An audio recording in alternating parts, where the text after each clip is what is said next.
Hope everybody's good. Happy Monday.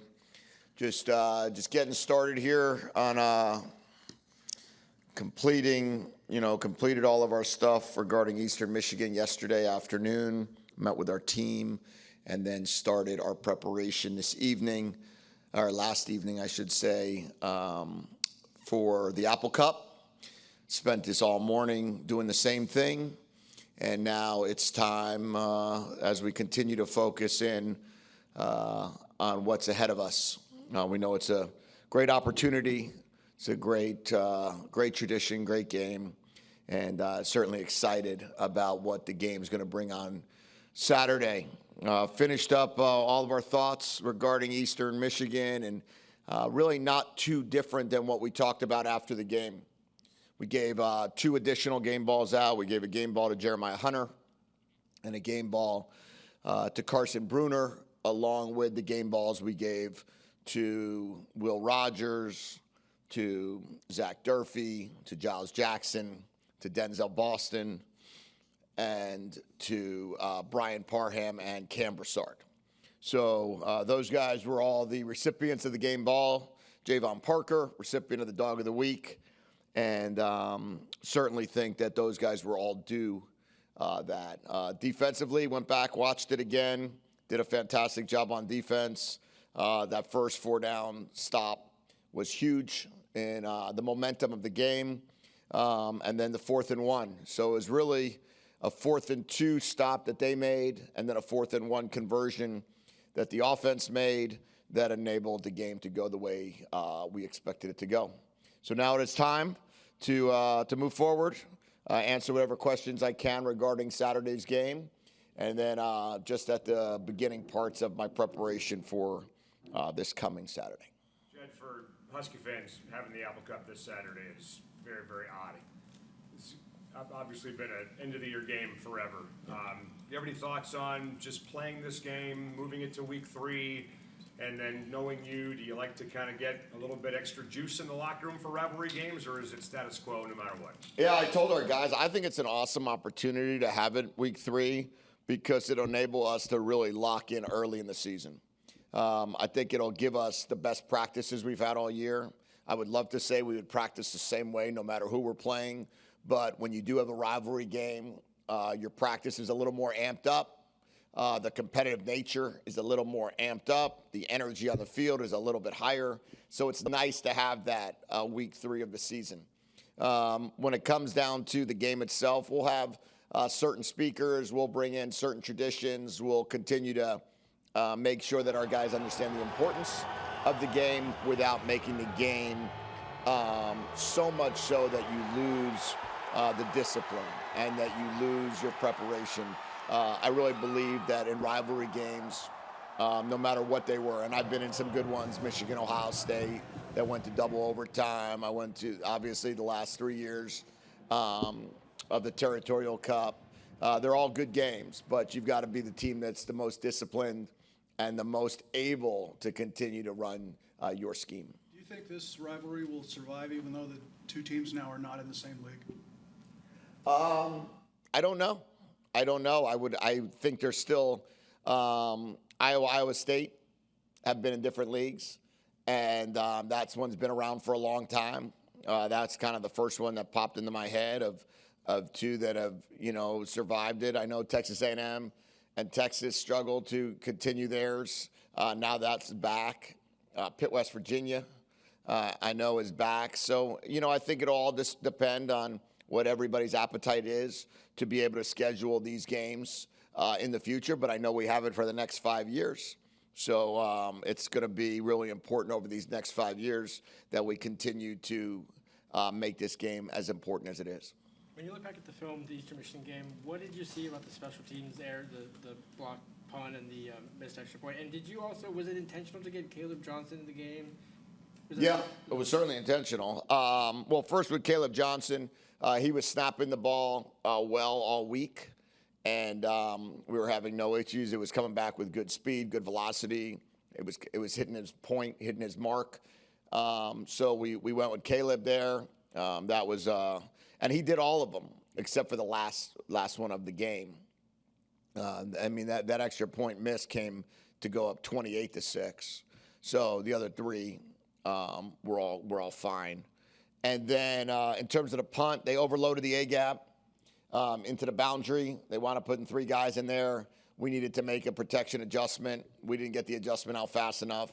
When the adjustment wasn't made, we wound up having a little bit of a technique error as well as a communication error. So we spent a lot of time yesterday talking about that and making sure that gets cleaned up. With the tablets allowed on the sideline now, how much does that change your understanding of precisely what happened on particular plays throughout the game? Yeah, you get the answers quick and you see it quick. You still can't go back and correct it in terms of what just happened, but you can make sure that something like that doesn't happen again. It's a lot harder to attack certain things when you know that they're seeing it as well, right? Like, it's one thing if you get a beat for something and you don't have tablets, you can keep going back to that, go back to that look or go back to that formation or go back to that pressure. But nowadays you have a pressure, you don't pick it up, quarterback gets sacked. You're pretty confident knowing that someone's going to look at that tablet and say, okay, hey, if they bring this pressure again, this is our answer. So it is going to be a little more challenging to go back to the same stuff, but I think what it does makes coaches think about what's next. You've had a lot of dependable receivers over the years. Giles Jackson, 16 targets, 16 catches. What's allowed him to be so effective in this offense? The offense is built around the receiver position. The offense is built. The slot receivers in this offense have always been very productive, as has the outside receivers. They are able to, we try to create different ways to get them the ball, either early in a game to get their confidence up, or be able to find certain concepts that they're good at and make sure we call those plays. It's great to have 100% catch rate on targets. That's exceptional, and hopefully we can continue that. And he can, hopefully hit a fantastic milestone in terms of catches and yards and all those great things. But unfortunately, we missed one on him. We had a 47-yarder that had to get called back, or that would have been a heck of a night for him. He would have hit 100 yards and 17 for 17. But Giles has done great, very reliable, and really counting on him to continue in that regard.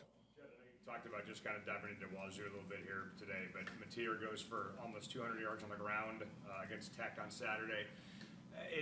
In general terms, what are the challenges when you face kind of a dual threat quarterback like that?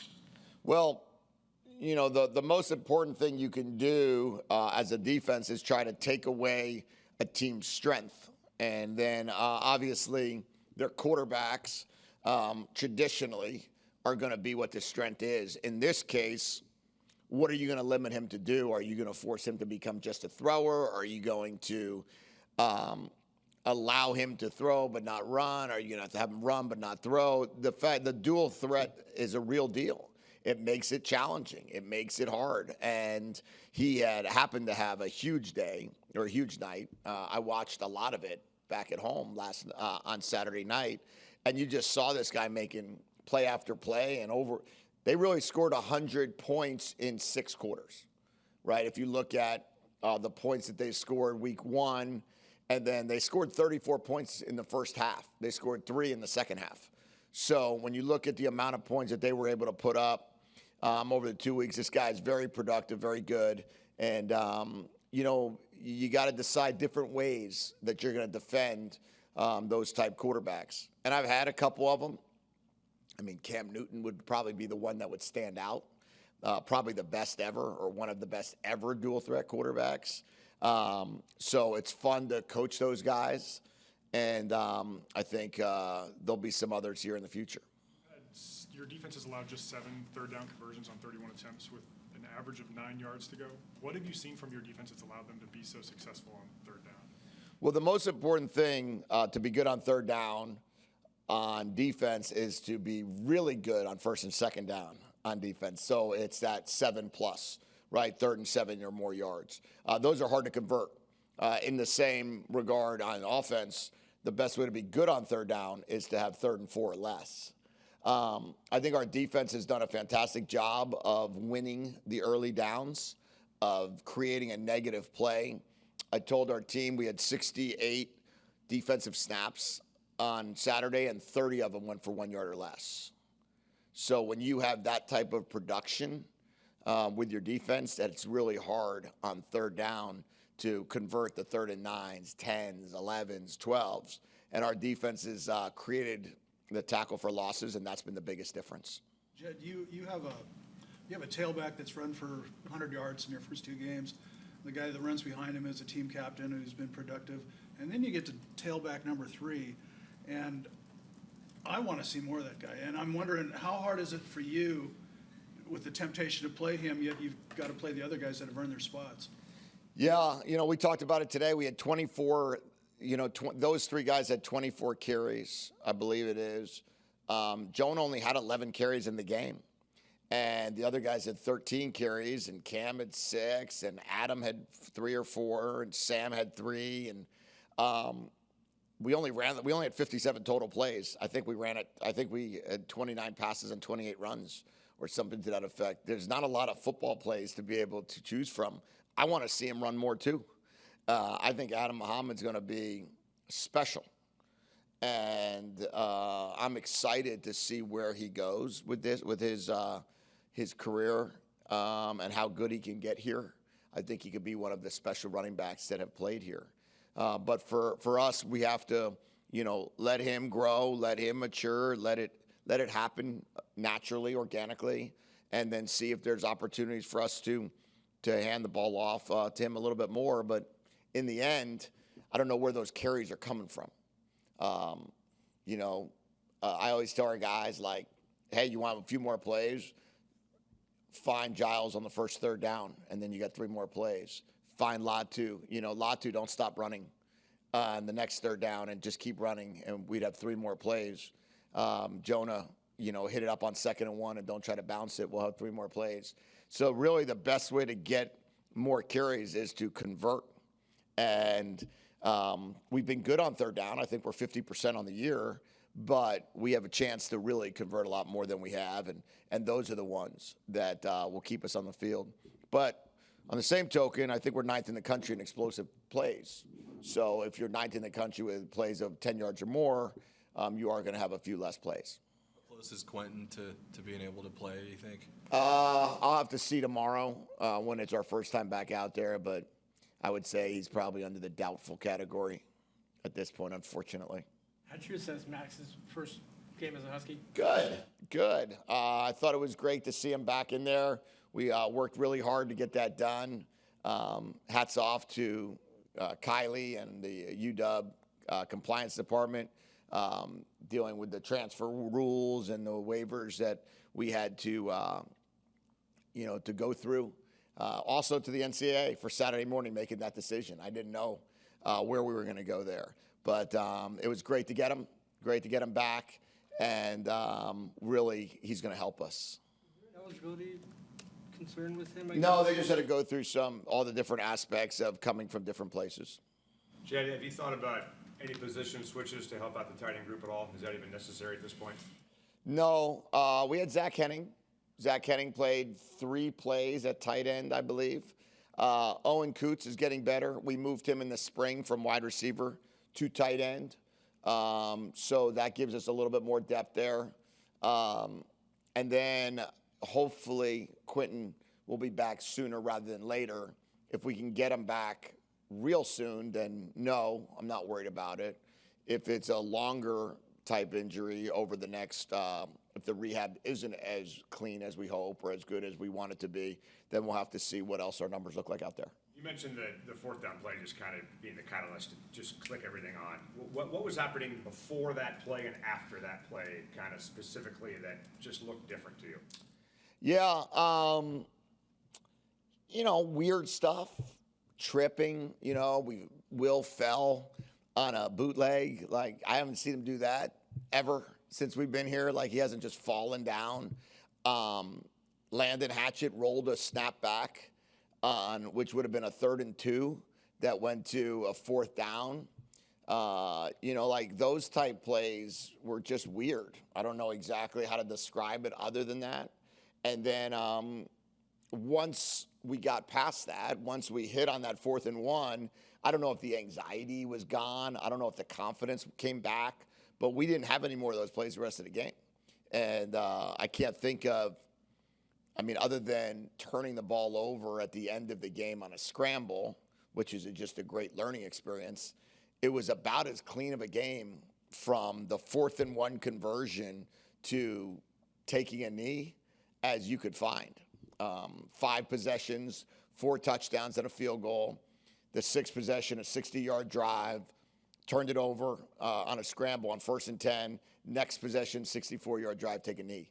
So I'm not sure you could have much cleaner of a game after the 4th and 1. And I don't think you could look more like the Bad News Bears than we did before the 4th and 1.